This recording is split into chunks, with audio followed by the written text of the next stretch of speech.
Cet hôpital n'est pas prêt d'accueillir du personnel comme celui-ci. Bien que le bâtiment soit terminé depuis le début de l'année, le futur centre hospitalier sud-francilien de 1000 lits, qui doit réunir les 27 sites des hôpitaux de Corbeil, d'Évry-Courcouronnes et de Hyères, n'ouvre pas ses portes. Il y a 4 ans, au début du projet, l'État a signé un partenariat public-privé avec Eiffage. Ce groupe construit à ses frais le bâtiment, soit un investissement de 344 millions d'euros, et l'État verse un loyer de 38,8 millions d'euros en 2011 et de 41 millions les années suivantes pour rembourser. Les problèmes commencent dès la livraison du bâtiment puisqu'il n'est pas opérationnel et près de 8000 réserves ont été émises sur le matériel installé et la disposition des locaux. Pour corriger ça, Eiffage réclame 100 millions d'euros supplémentaires, une somme que Claude Evin, directeur de l'Agence régionale de santé, refuse de verser. Conséquence, Eiffage a déposé un contentieux et l'hôpital a saisi le tribunal administratif pour étudier ce litige. Dès le début, certains élus locaux s'opposaient à cet accord public-privé.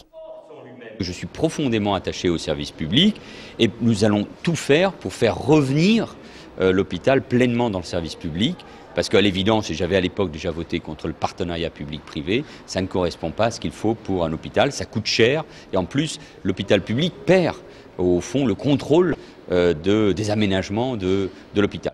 Suite à l'annonce du nouveau directeur de l'hôpital, faire 2 millions d'économies supplémentaires sur les dépenses de personnel, l'intersyndicale Sud Santé a déposé pour demain un préavis de grève reconductible. À noter, la date d'ouverture de cet hôpital géant est reportée au début de l'année 2012. Affaire à suivre.